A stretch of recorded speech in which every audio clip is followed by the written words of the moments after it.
Boa noite, meus amores. Boa noite, Su. Boa noite, meninas. Boa noite. Estou aqui, estou esperando o Neto, Su. Ele já está chegando. Boa noite, Ana Paula. Tudo bom?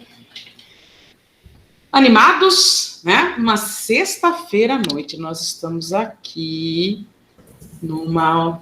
Oi, Isabela! Tudo bem, minha riqueza? Nós estamos aqui para falar de Clarice, né? Eu gosto muito porque toda vez que eu leio ou que eu releio, eu percebo alguma coisa que me tinha fugido de uma leitura anterior. E aí a gente entende porque que Suzana é tão apaixonada, né, por Clarice. Não tem como não amar, como não gostar. E isso, mais uma vez, obrigada, é um presente, né? Eu falei, a gente vai descobrindo coisas, e uma das coisas que mais me fascina na leitura é o que você faz com aquilo que você absorve do que você leu, né? Que, de repente, é uma percepção tão importante ou mais que o que você realmente entendeu, né? Que quando você faz a leitura, você analisa o texto, você enxerga a percepção do autor e é capaz de fazer outras inferências, né? Fazer inferências e chegar a outras conclusões e compreender e associar essas percepções a outros momentos, né? De linguagens diferentes. E é mais ou menos esse papo que eu gostaria de trazer para vocês hoje. A nossa percepção, primeiramente, da leitura e as releituras que nós podemos fazer de Clarice e dos contos que nós escolhemos para hoje, né? Tá. Aí. Dá um oi para todo mundo enquanto eu vou organizando nossas coisas. Oi, pessoal!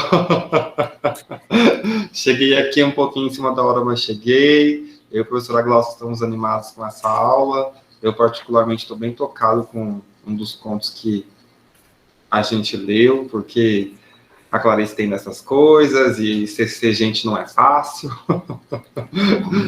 E aí a gente cai nessas situações, a gente se vê muito dentro daquilo que ela narra, e isso nos causa reflexões assim muito profundas. Eu fiquei bem emocionado com o conto que eu escolhi. Eu li variadas vezes esse conto.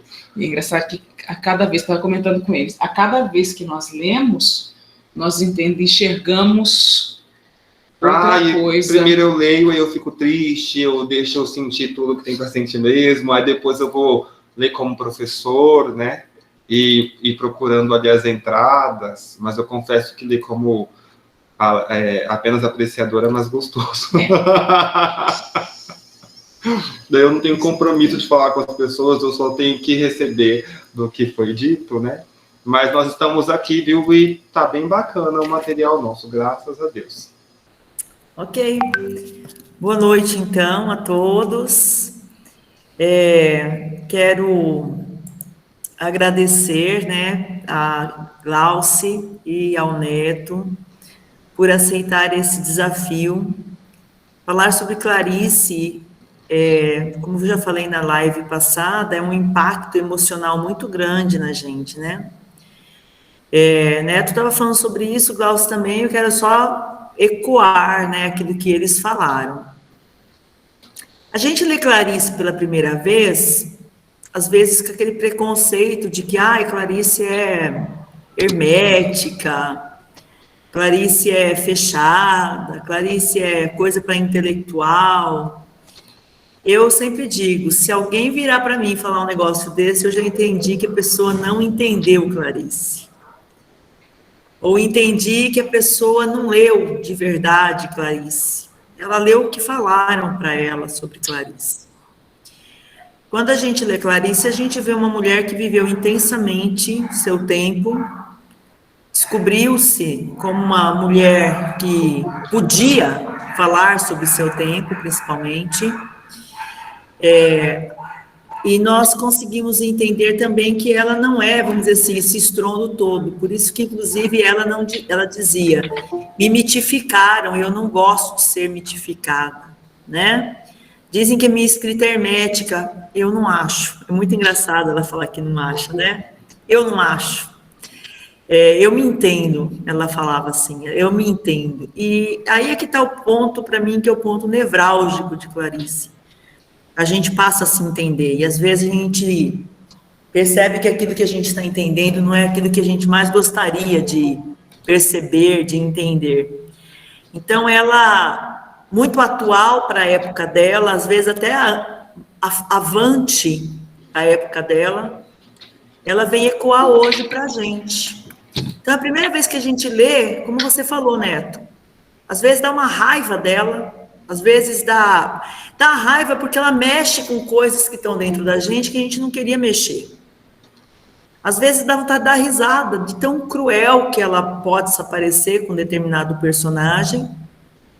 E, às vezes, a gente se apaixona por ela porque exatamente é essa coisa intensa que ela faz a gente viver, né? Agora, o que eu queria ressaltar mesmo para a live de hoje, e também para outra live que vai ser eu e Carol Pulsar, é algo que uma aluna me falou ontem à noite, quando eu terminei a minha aula.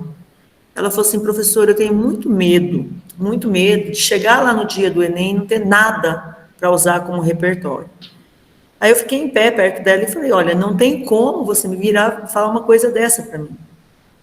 Porque desde que você tenha ido para uma sala de aula, desde que você tenha lido livros que seus professores orientaram você a ler, sempre você vai ter algo a falar. O bloqueio que acontece às vezes é da pessoa não conseguir associar algo que ela já leu com o tema que ela está ali na frente. Mas aí não é uma questão de repertório, é uma questão de associação. Sim. É a questão da pessoa fazer as relações. Então a live de hoje, ela tem exatamente esse objetivo, né? Como que nós podemos usar Clarice Lispector numa dissertação do Enem? Quais temas? De que forma? Né? A Maíra e a Aline mostraram para vocês na live passada. Então, vamos também transcender, não vamos pensar só em Clarice Lispector. Nós temos também um conjunto de contos, outros contos de outros autores para falar a respeito, né? Nós temos todos os repertórios que os nossos professores de história, de geografia. Para mim, sinceramente, eu faço o Enem desde 2002.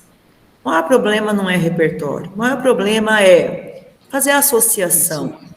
E essa associação entre o que você leu na sua vida toda, inclusive Clarice Lispector, e o tema, é algo que tem que ser desenvolvido dentro da sua maturidade. Então, essa maturidade a gente busca exatamente por essas lives. Nas nossas sextas-feiras à noite, nós também temos casa, profissão, prova para corrigir, prova para elaborar, mas a gente tira esse tempo dedicado ao aluno. Glaucia, obrigada. Neto, obrigada. E a partir de agora eu me posiciono aqui como aluna, como ouvinte de vocês, eu vou ficar bem quietinha. Vai chegar o dia da minha live, né? Aí eu vou me manifestar.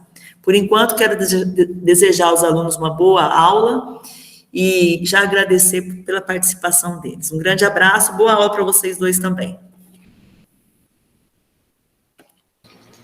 Então, vamos lá. Quer que eu comece? Sim. Então, vamos lá, pessoal.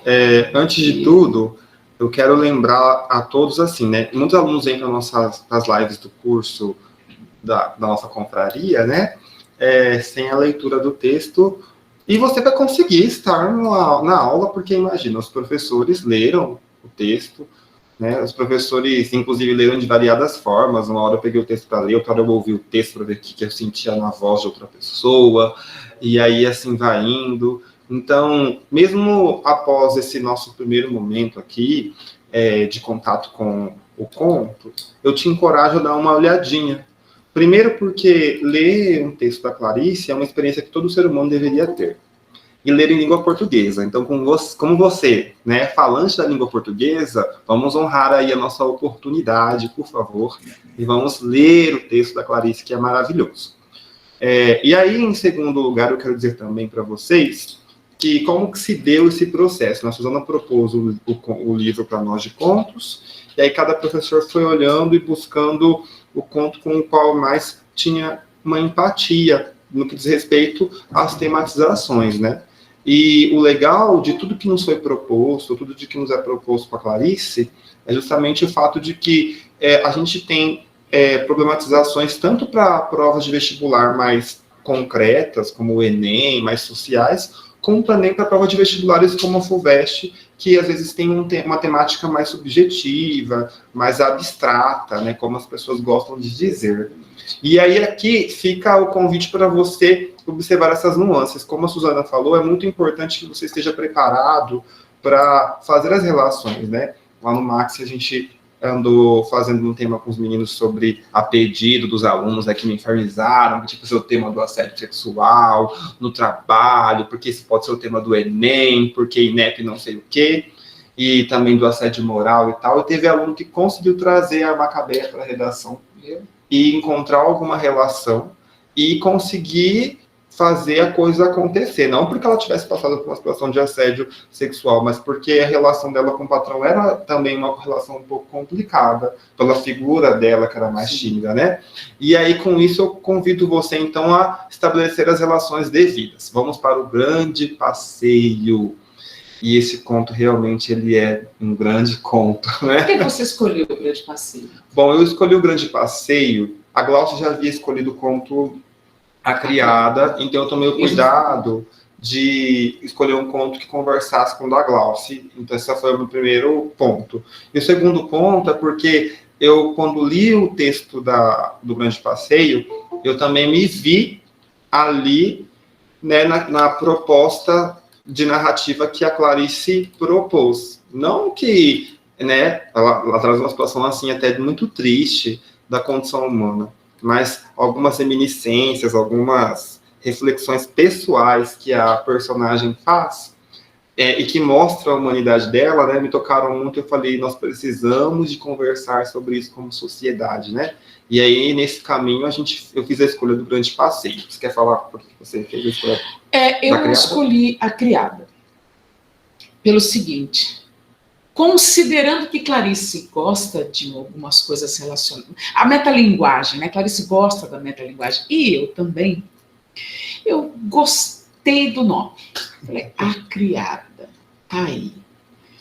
Tá aí porque, de alguma forma, eu me identifiquei com aquela moça, porque eu já tive a idade da personagem, e eu também tive uma floresta dentro de mim, onde eu me refugiava, me escondia. E eu gosto dessa dupla possibilidade de interpretar a criada. Criada em que sentido? Criada porque é empregada de alguém? Ou alguém que foi criada, talhada para ter um comportamento perante a sociedade, ter um comportamento de subserviência, que, aliás, é um tema recorrente também de Clarice. E eu gostei da juventude desperdiçada daquela pessoa, daquela personagem. E já que nós íamos conversar com vocês, e vocês são jovens, eu achei que valia bastante a pena a gente conversar sobre isso, tá? Sobre essa densidade, esse universo, ora escuro por fora, né? E claro por dentro, da criada. É interessante que a nossa escolha acabou trabalhando com duas pontas da vida humana, né? A Glaucia escolheu a menina jovem, eu escolhi a mulher já indo para a morte, né? O conto vai caminhar para esse lugar. A gente vai falar sobre uma idosa, né? E assim, o título, né? O Grande Passeio. O que pode ser grande para uma pessoa que já viu tudo, né? O que pode ser grande para uma pessoa que já viu tudo? O que mais pode ser surpreendente para alguém que já experimentou as dores e as delícias que a vida, sabe, nos oferece? Não é qualquer coisa que nos desperta assim. E aí eu lembrei também lá da Ana, no outro conto da Clarice, né, que trabalhava ali a questão, ela olha para um homem mascando chiclete e aí ela tem um insight pessoal, e eu pensei, e ela estava numa situação de passeio, entre aspas, naquele conto da Clarice específico, e aí, neste aqui, a gente tem uma personagem também que ela vai passar por uma trajetória íntima, sabe, uma trajetória interna, que se concretiza também no deslocamento dela de lugar, E aí eu falei, bom, né, tá conversando comigo, vamos lá. O conto, ele vai trazer para nós a figura da Dona Mocinha, né? Eu chamo ela de Dona Mocinha, mas ela é apresentada só como Mocinha. Mocinha parece mais apelido do que nome, eu não sei se você consegue observar isso, né? O nome da personagem verdadeiramente é Margarida, e ela é uma mulher do Maranhão, e a Clarice adora trabalhar ali, né? Essa coisa da pessoa retirante, a gente já viu isso lá na Hora da Estrela com a Macabéia, agora a gente está vendo aqui, né, o caso da mocinha, que veio do Maranhão para o Rio de Janeiro, e ela vem morar de favor, né? A princípio ela estava vindo para o Rio para ser internada em um abrigo para idosos, porque ela já tinha perdido o marido e os filhos, né? Era viúva de marido e mãe de filhos mortos, o que é muito triste. O menino mais novo dela morreu atropelado por um bonde, e a menina, a Maria Rosa, ela tem um conto dá indícios de que ela ficou grávida e de que ela morre no momento do parto, né? Então ela já não tinha mais os filhos. E aí, por fim, ela perdeu o marido. E isso já me tocou muito, né? A nossa sociedade constrói a figura da mulher para significar o ser mulher no seio familiar, né? Então, assim, a boneca, a Barbie, as panelinhas, né? O ser feminino, a maternidade, que segundo a sociedade é inerente à mulher. E isso tem muita gente que coloca em pauta, em questão, enfim, tudo isso é construído, né? De modo que a mulher ela possa lançar mão desses mecanismos sociais para se articular e cumprir ali uma função social muito importante. Exatamente. Né? Mas aí eu acho interessante a hora que vem Clarice, e ela simbolicamente desconstrói isso em Dona Mocinha. Exato. Primeiro pela antítese, né? Uhum. É a Dona Mocinha, e ela é apresentada já de uma certa idade, né, na história. Segundo, porque, como você disse, o significado da maternidade, né, o cumprimento do dever como mulher, como mãe, como esposa, ela perde isso. Nossa. Isso é desconstruído. Então, ela perde os filhos, ela perde o marido, é aquela coisa da vida já seguindo numa direção contrária. Né? E aí a gente, a Clarice ela vai lá e nos apresenta essa mulher, né? E nesse momento em que ela perdeu todos esses apoios, né? Ela perdeu a sua função como pessoa. E aí cabe muito aqui a reflexão de como a sociedade ela coloca a mulher numa situação utilitarista, né? Assim, o papel da mulher na sociedade. Você é mãe, você é mulher, e por um desvio de curva, assim, você também é professora.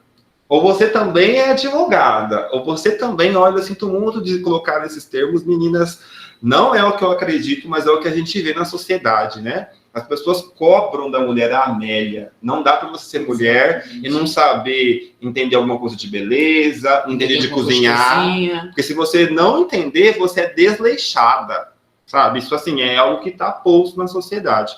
E aí a Dona Mocinha, já que a gente está pensando no nome também, né? A ideia, ela manteve ali a marcação do feminino no nome da personagem. Só que a Dona Mocinha, ela já foi reduzida de Margarida, essa mulher, né, que era mãe e tal, ela é reduzida já a uma mulher que está só. E no conto ela diz que essa mulher está só e parece não saber que está só.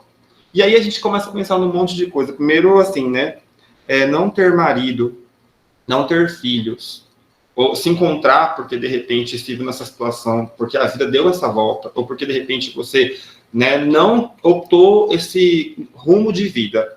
Será que isso coloca a mulher numa situação de solitude social?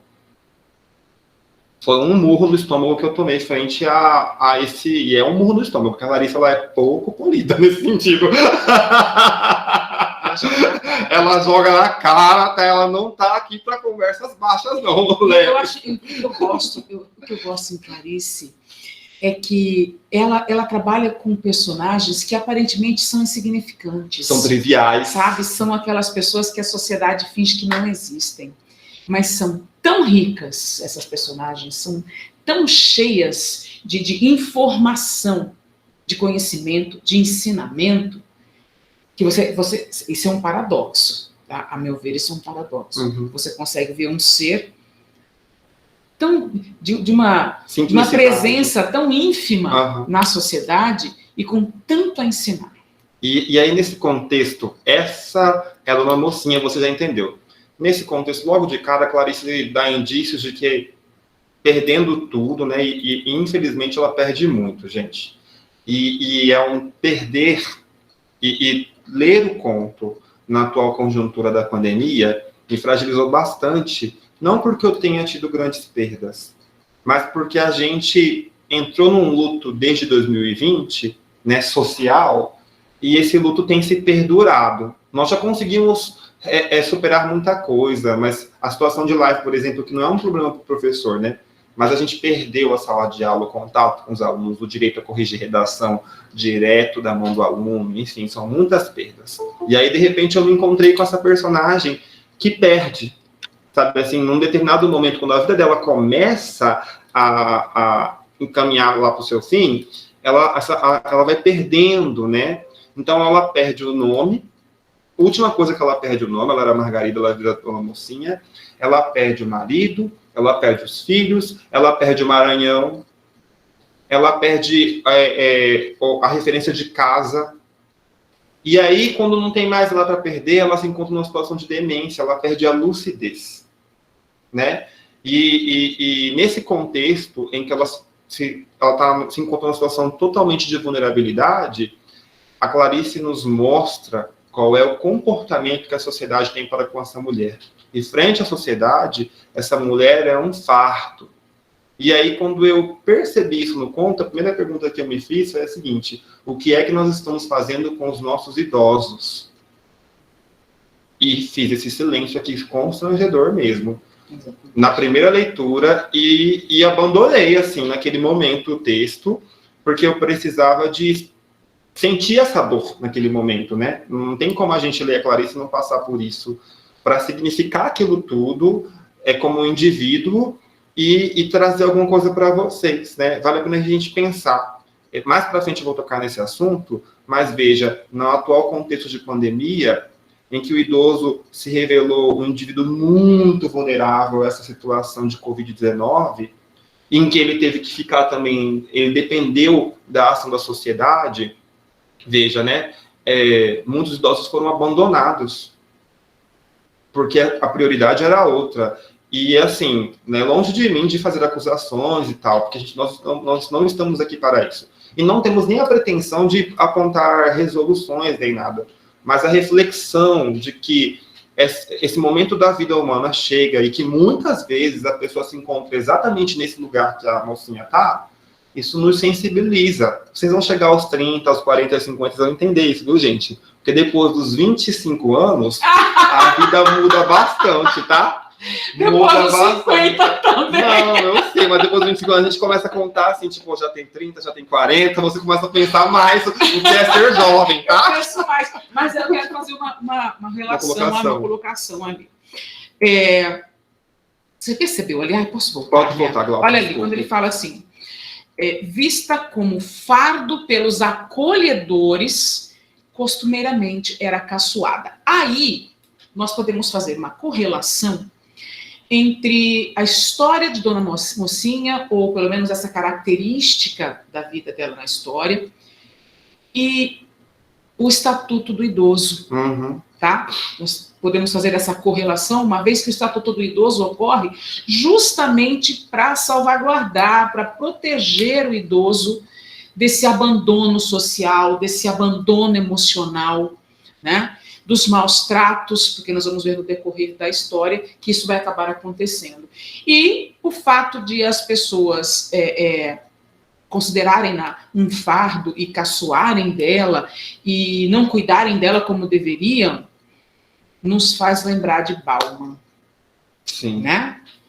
E a liquidez dos tempos. É um clichê, não um clichê, né? Mas os alunos às vezes enxergam como um senso comum para redação, mas não é uma teoria superada pela sociedade. Depende de como você trabalha isso no texto. Só a menção, né, sem uma análise mais profunda, aí é clichê. A pessoa, às vezes, né, olha, o argumento que você decora vira um problema no seu texto, porque acaba não tendo produtividade nenhuma. Tá? Um dos aspectos da competência 3 da redação que eu mais amo é a capacidade de interpretar o fato. Tá? Então, mencionar a liquidez é um clichê? Se você continuar falando do mesmo jeito que todo mundo fala. Como você vai trazer isso? Tá? Porque você consegue romper essa coisa do senso comum com a sua linguagem. Tá? Ou a linguagem não sendo senso comum. Bom, e nesse contexto aí da Dona Mocinha, né? Eu quero sim, por favor. Nesse contexto da Dona Mocinha, né? Veja, a gente começa a pensar já no nome genérico, né? Porque é um nome genérico, gente. Os apelidos costumam ser genéricos, né?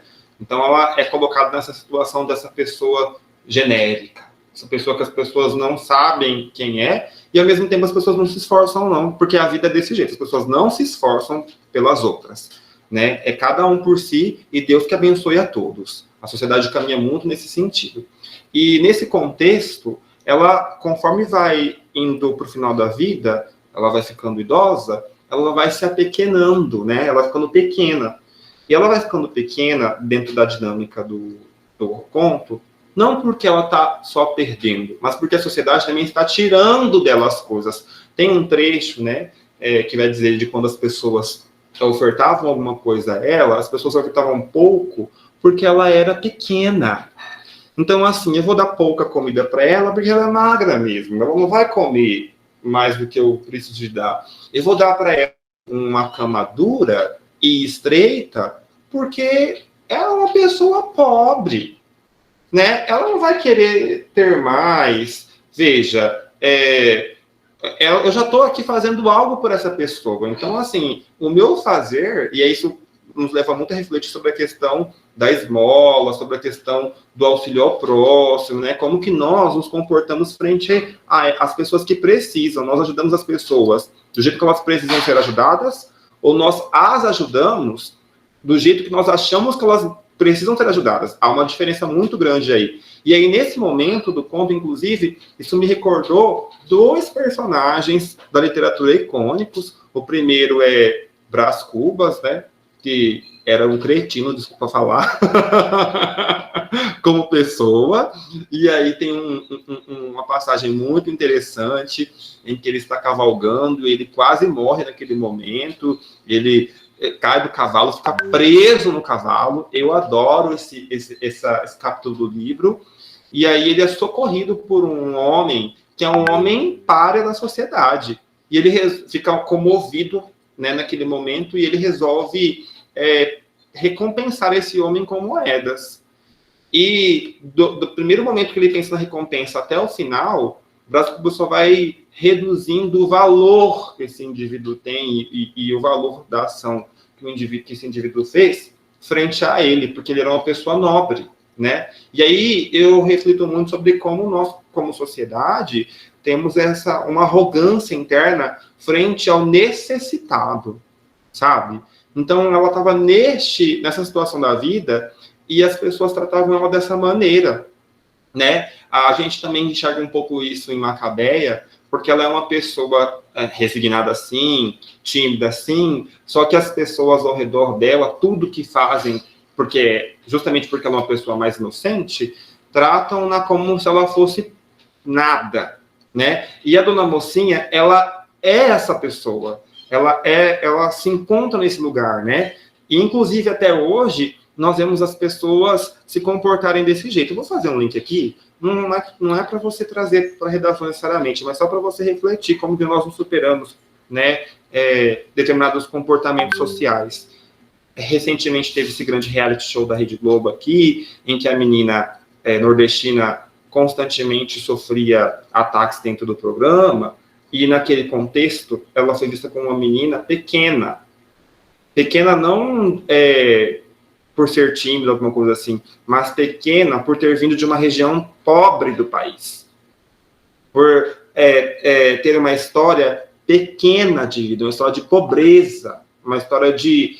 Ela era pária da sociedade também, né? Então, quer dizer, lá atrás a Clarice abordou isso, lá atrás Machado de Assis falou sobre isso, e hoje na nossa sociedade a gente ainda consegue fazer esses links com o tipo de comportamento que a gente tem frente às pessoas, isso é muito complicado. Então, vocês já conseguiram perceber como que ela era esse indivíduo vulnerável. E aí, um dia, nesse contexto, convidam-na... Obrigado, Glaucio. Convidam-na para um passeio.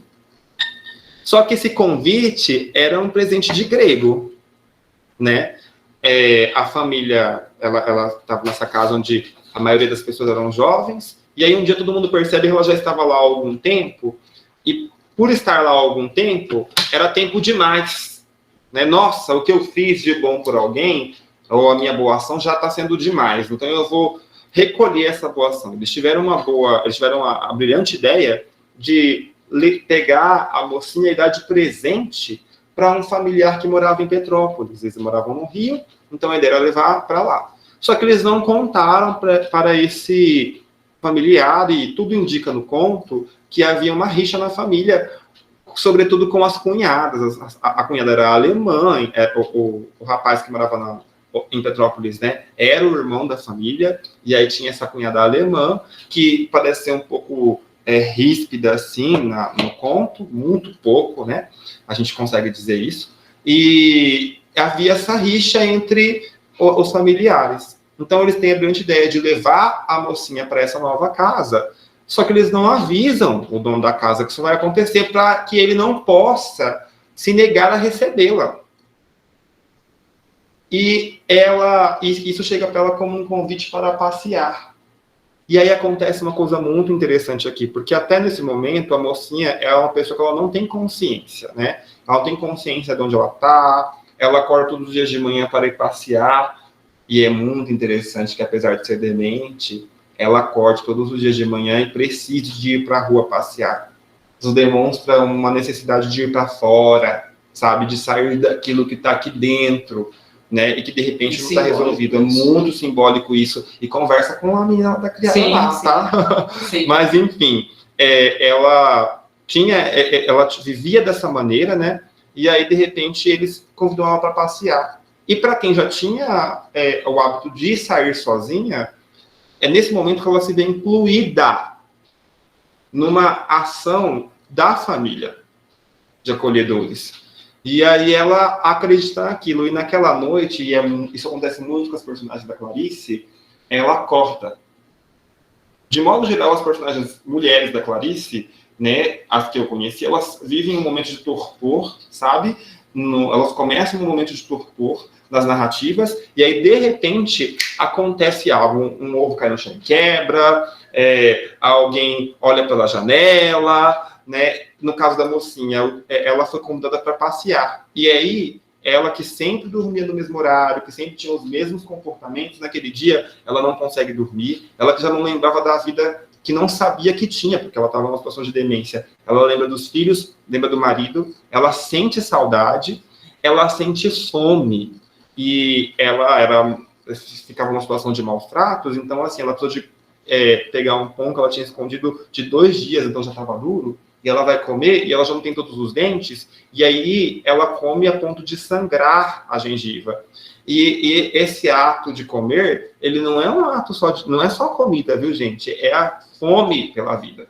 Porque um dos indícios que mostram que o ser humano é essa fome, sabe, pelas coisas. E ela desperta nesse sentido. E aí ela entende, por exemplo, a condição dela. A minha cama é dura, sabe? E aí é muito interessante e muito significativo. Exatamente. E essa questão aí da epifania, né? Não acontece só nas narrativas.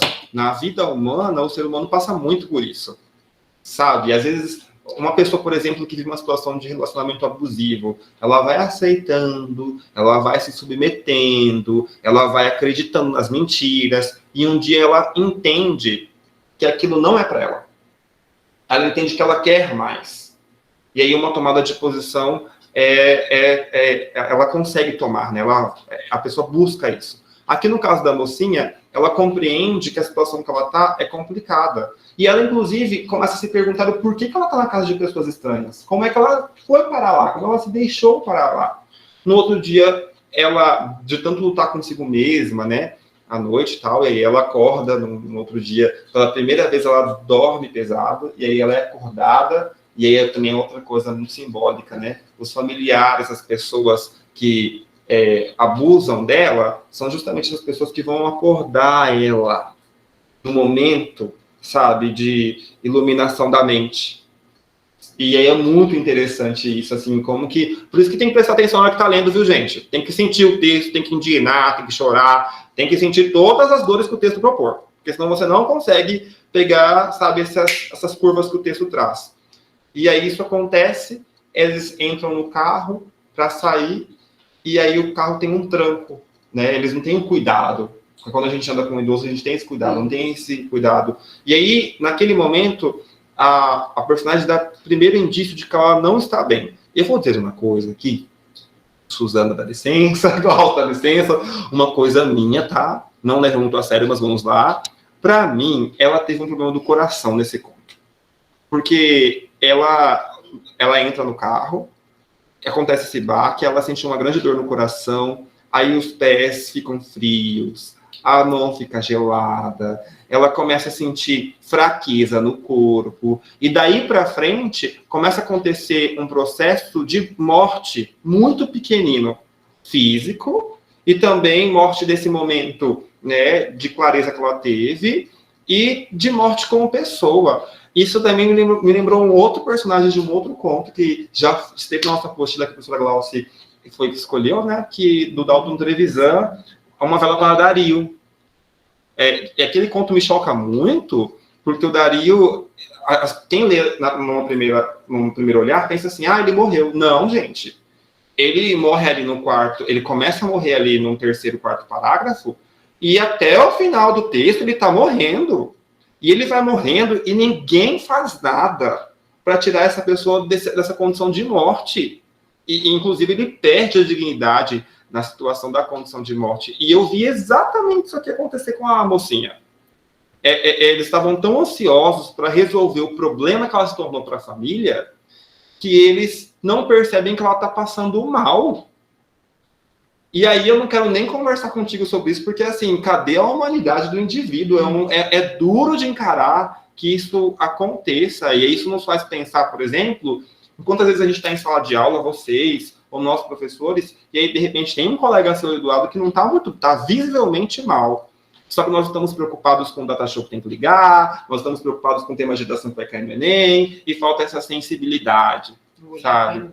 Esse olhar para o outro, né? Então, aqui é um outro link que a gente encontra. Quer comentar alguma coisa? Eu estou tentando lembrar de um texto que fala exatamente isso, desse nosso falso olhar, uma falsa sinceridade. Eu queria lembrar essa expressão. Uma falsa sinceridade que a gente tem, como sociedade, em relação ao idoso. Uhum. Nós fingimos concordar, nós fingimos aceitar. Você percebeu? A família criou todo um teatro para tirar essa mulher de lá, para abandonar essa mulher. E o que me choca nesse comportamento é que o teatro ele é criado por iniciativas egóicas, viu, gente? Porque a pessoa ela está ciente de que está fazendo mal para o outro, mas, na verdade, maqueia isso. Entendeu? Não, eu estou dando uma saída. Com ela mesma. Exatamente. Né? Então, é isso que acontece com a mocinha, sabe? Então, nesse contexto, ela está. E aí, a gente chega já na situação final do texto, que é a situação do abandono. Né? Ela chega nessa casa, aí tudo se esclarece, enfim. E aí, depois disso, a dona mocinha, ela é rejeitada nessa outra casa. E aí... Engraçado que naquele momento de rejeição, as pessoas conseguem perceber que ela não é uma pessoa que está em suas faculdades mentais normais, sabe? Porque o dono da casa vai falar com ela e a única resposta que ela dá é a de sorrir. E o sorriso é para ser, assim, um mecanismo de comunicação humano, né, que externa o nosso bom bem-estar, né, no momento, só que no caso da mocinha, ela... Aí é engraçado, olha só o que a Clarice faz com a gente, que coisa difícil, que daí eu vou lembrando de tudo que eu já li na vida, né? Lá em Vidas Secas, Fabiano falava pouco. Ele falava, e achava bonito quem falava palavras extensas, advérbios enormes, né? Como vocês gostam odianamente, vou jogar na cara mesmo. Palavras extensas, diferentes, né? E aqui, a mocinha, ela perde. Uma das qualidades que ela perde como ser humano é a da verbalização. Ela é quieta e ela usa daquele mecanismo dos pinguins de Madagascar, sorria e acene, né? Porque era o que ela fazia, porque ela não conseguia verbalizar nem agradecimentos às pessoas. E aí, naquele momento de confusão na casa, em que o rapaz vai dizer para ela que ela não pode ficar, e aquilo deveria causar nela uma situação de revolta. Devia causar nela ali uma situação de sabe, não aceitação, de indignação, de escândalo. Ela só sorri. Aí ela recebe esse trocado que ele dá para que ela possa voltar para o Rio de Janeiro, e volta e agradece, porque ela era extremamente polida, isso eu conto desde o início, ela procurava ser uma pessoa agradável, né? Só que ela não percebe a sua situação de rejeição social. E aí, nesse contexto, ela morre já na rua, e aí aquilo acaba. Assim, quando você está lendo, e a última oração do texto é a informação de que ela morre ali, numa situação assim de completa... Ela tá sozinha, e aí ela tá em indigência, e você fica revoltado. Eu, inclusive, quando o Suna falou assim, né, por quê? Eu me perguntei, Clarice, por quê? Para jogar na cara da sociedade. Claro, na cara da sociedade. Claro, para levar a gente a uma reflexão, né? Mas é tão doído que tenha acontecido dessa maneira, né? O caminho da vida dela. E aí isso nos leva a uma outra reflexão, né? O nosso abandono cotidiano da pessoa idosa, aquele pequeno abandono do não tenho tempo, sabe, gente? Isso mata aos pouquinhos, tá? Assim como ela foi morrendo aos pouquinhos. E tem todo um desdobramento social, isso dentro da narrativa toda, né? E aí eu separei para a gente 3 problematizações acerca desse conto. Uma idosa, então, tem a questão aqui da desvalorização da pessoa idosa, né? Mas eu queria muito falar da mulher, porque eu descobri com esse conto que ser homem idoso é muito diferente de ser mulher idosa. A mulher... Olha, eu sinto muito dizer, não é feminismo, desculpa. Mas a mulher, coitada, na sociedade, ela é tão desvalorizada, a gente escraviza tanto as nossas mães muitas vezes, ou tanto a figura da mulher, e aí quando ela deixou de ser atraente para o homem, quando ela deixou de cumprir todas as suas funções, ela... verdadeiramente é vista como um peso, e ela não só é vista como um peso, mas ela é tratada como um peso, né? Tem um trecho que eu li, eu coloquei aqui, ó, a família achava graça em mocinha, porque ela era engraçadinha, mas esquecia-se dela a maior parte do tempo. É que se tratava de uma velha. Como um animal de estimação. Exatamente. A pessoa idosa na nossa sociedade, muitas vezes, é tratada como um pet da família. E eu sinto muito de jogar na cara desse jeito, mas é dessa forma. Você dá entendeu? Comida, dá água, exato. Tá ali no canto. Quando é para fazer graça... Põe no carro e joga no terreno. Exato. Depois. E aí, isso assim, isso fere muito a gente quando a gente está lendo o conto da Clarice, porque é nesse lugar que ela está. Sabe? Ela se levantava de madrugada, arrumava a cama, e ela saía na rua, e ninguém sabia onde uma senhora idosa estava no Rio de Janeiro, que é perigoso. Volta a falar do animal. Exato. O cachorro que sai, o gato que sai, passeia, fica na rua e volta, e depois você abandona. Então, você tem um interdiscurso com o abandono animal, dos animais também, ali. Alguém pediu para entrar? Alguém pediu para entrar. Só um pouquinho, gente. E aí, nesse contexto, eu trouxe para vocês, e aí você vê, né, quando vocês vão falar sobre interdiscurso, sobre fazer as relações, está certíssima. Eu trouxe para vocês uma informação aqui, ó. Ou fizeram recentemente uma pesquisa, porque que acontece? Estamos aí implementando na sociedade inteligência artificial, e aí, sim, os carros que se autodirigem estão chegando para a sociedade. Só que o homem precisa de prever, né, nesse contexto de inteligência artificial, a questão do acidente, porque muito embora a máquina siga um fluxo, o ser humano não segue um fluxo e ele vai ter que interagir com os seres humanos. E aí, para poder criar um senso moral, olha que loucura, sabe, para a inteligência artificial que vai trabalhar com o automóvel, dos automotivos, para que eles possam conseguir discernir ali que momento, como agir em qual momento, né? Foi feita uma pesquisa pensando ali numa situação de acidente no trânsito. Quem você pouparia e quem você não pouparia. E eu trouxe o gráfico para vocês aqui. E a mulher idosa, ela fica à frente só do cachorro, do criminoso e do gato. Viu? Animal. Ela estava entre os menos poupados. Eu fiquei chocado com essa informação.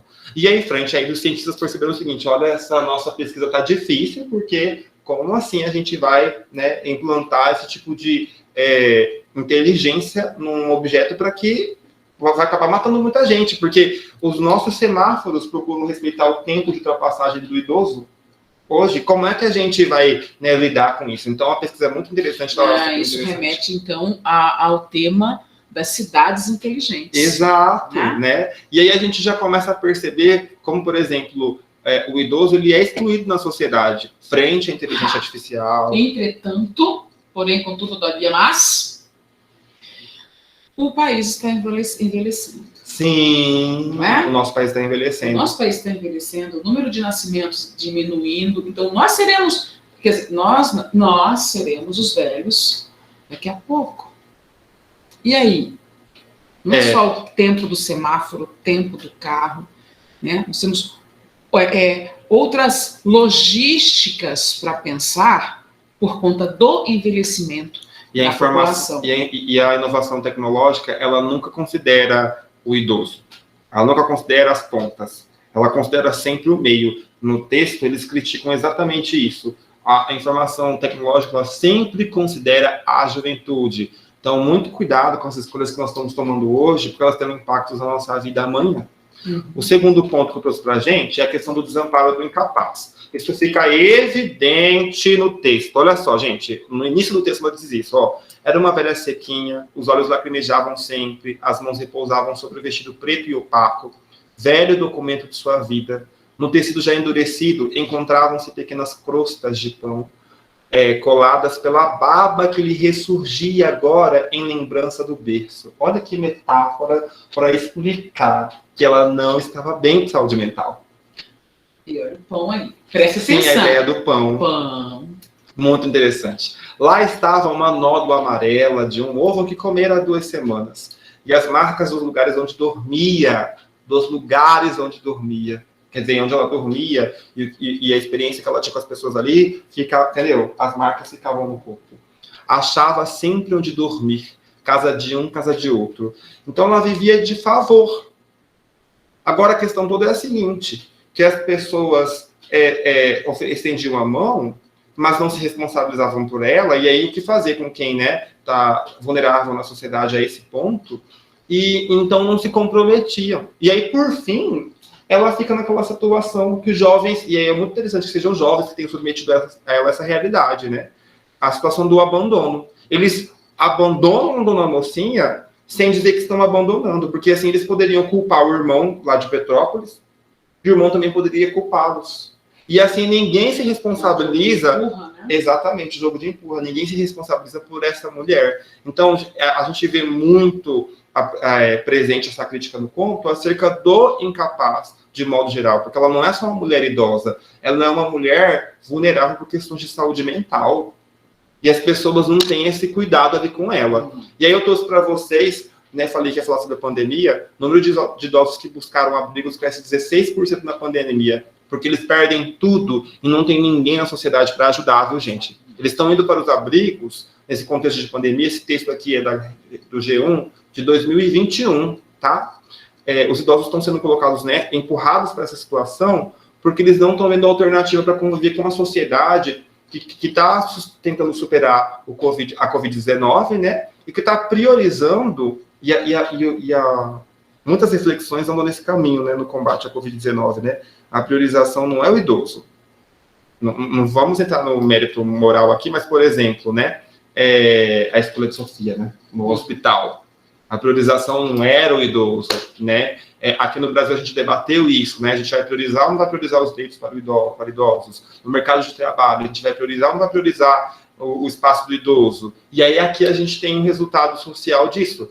A gente não vai militar em cima disso, mas cabe uma reflexão. Sim. Nós tomamos determinadas escolhas, que tem um ônus social. O que a gente vai fazer para poder contornar isso? Porque, afinal de contas, somos uma democracia e assim, nós preconizamos a dignidade humana. Não pode ser, o humano não pode ficar desamparado, né? E junto eu trouxe, os gregos não eram fãs da velhice. Eles cultuavam o corpo, viu, gente? Cultuavam a juventude e tal. E aí tem um trecho de uma fala que eu coloquei aqui pra gente, que está escrito no livro da Simone de Beauvoir, A Velhice, e de Anacreonte. Ele diz o seguinte, ó: envelhecer é perder tudo que constitui a doçura da vida. E é muito pesado, né, que a velhice seja vista dessa maneira. A menos que a pessoa tenha muitas posses, ela vai se encontrar numa situação complicada. E, por fim, a gente tem a questão da morte digna. Eu queria muito trazer essa perspectiva aqui, porque eu fiquei indignado com o fato de eu ter morrido na condição de indigente. Aquilo ali doeu demais, sabe? Eu tô superando isso. Aliás, não sei nem se eu superei essa escolha da Clarice. Eu entendi, mas não superei. E aí, veja bem, né? Quantas pessoas na sociedade a gente encontra em situação de rua e a gente não sabe por que está lá e também não vai atrás. Agora, no contexto de pandemia, muita gente fez discurso de que essas pessoas... Porque o que acontece, né? O Ministério da Saúde tomou a iniciativa de vacinar as pessoas que estavam em situação de rua com a dose única. Porque essas pessoas não vão ter o compromisso de voltar para a vacinação. E aí, como elas estavam muito expostas, não foi porque elas estavam sendo privilegiadas frente a muitas pessoas encararam. Exatamente, grande parte da sociedade encarou, sabe, como concorrente alguém que não tem onde cair morto. Você está entendendo? E muitas pessoas não perceberam que esse mecanismo foi um mecanismo para garantir ali alguma dignidade a esses cidadãos, que são cidadãos em situação de vulnerabilidade, mas são cidadãos. Então, tem muita gente na sociedade que se encontra numa situação ali, né, de estar na rua, né, e morre sem história, vira um número. Às vezes vai parar no tanque lá, os estudantes de medicina estudar. Eu não estou militando contra isso, não estou dizendo que isso também acontece, né, e que são pessoas, né, e aí a gente tem que pensar, a Constituição fala sobre dignidade em vida, mas a dignidade de vida também compreende a morte digna, viu, gente? A gente tem que morrer com dignidade, e ser abandonada como a mocinha foi abandonada para morrer daquele jeito, não foi digno. Porque... a perversidade. Exatamente, eles foram perversos. A falta de empatia, a falta de alteridade. Então, nós temos algumas relações ali, um rompimento de relações de humanidade, de entender o outro, de perceber o outro. E do compromisso que a gente tem com o humano. Gente, tem coisa que a gente não faz com o outro porque a gente ama, não. Tem coisa que, porque se dependesse do amor, a gente gastava o réu primário, rapidão. Tem coisas que a gente faz com o outro pelo compromisso de que somos humanos. E como seres humanos, nós não devemos deixar o outro perecer. A sociedade tem que melhorar. Ela tem que caminhar ali, sabe, com uma moral que seja boa, sabe, gente? E aí eu trouxe essa questão aqui pra gente da morte digna. E aí, para terminar, esse ano está sendo votado um projeto que vai falar exatamente do abandono dos incapazes e a questão dos maus tratos. E esse projeto, ele está fazendo intervenção ali, inclusive, no Estatuto do Idoso. E a ideia é tornar a pena, né, um pouquinho mais dura, porque assim, a pessoa ela é abandonada, ela se encontra em situação de morte muitas vezes, eu não quis trazer pra gente aqui nenhum caso, mas se você abrir a internet, você vai encontrar um monte de vovozinho que foi abandonado pela família, sabe assim? Que não estava vivendo sem papel higiênico. Outra coisa que eu quero lembrar aqui, esse ano, né, o governo federal nos deu auxílio emergencial, que também abarcou aos idosos, e muitas pessoas usaram de má fé. E nesse sentido, colocaram o idoso em situação ali de vulnerabilidade. Muitos idosos morreram em completa falta de dignidade nesse contexto de pandemia. Por uma situação de que a pessoa abandona e aí ela maqueia próprio pensamento, né? Ah, vai ficar tudo bem. Só que os desdobramentos dessa medida levam essa pessoa, a esse indivíduo, o idoso sobretudo, a uma situação tão de vulnerabilidade, de falta de dignidade, que essa pessoa, a única coisa que resta é morrer. E é o que acontece. E aqui eu acabo os meus comentários com relação a esse conto. Quando a Glaucia começar a falar lá da criada, a gente tem alguns pontos de intersecção. Prestem atenção, tá? Que tem coisas aí a refletir. Glaucia pode começar aí a falar a sua parte. Então, olhem lá, meninos, o que nós temos aqui? Uma janela. Este é o seu. Esse é o seu, eu acho, É. a criada. Não, eu vou ocultar o slide. Entende? Que a gente vem. Vários mecanismos, viu, gente, de tecnologia. Bom, para de hoje, né? A abertura já foi feita tão brilhantemente por nossa amiga Suzana, o Neto discorreu sobre o texto que ele escolheu. Eu quero começar falando da própria Clarice. Me permitam, por favor. Escrevi algumas coisas porque a memória falha, né? Então eu gosto de umas observações ali. Sua condição de mulher a faz muito sensível aos problemas das pessoas carentes. Observem como a Clarice trata, como ela tem essas personagens cheias de carências. Carências físicas, carências emocionais, carências sociais, carências intelectuais, né? A marca registrada de seus personagens é serem tipos sem relevância aos olhos da sociedade, né? Meninas, velhas, adolescentes, mas ricos em sua interioridade, com tanta coisa para nos ensinar, com tanta coisa para nos mostrar.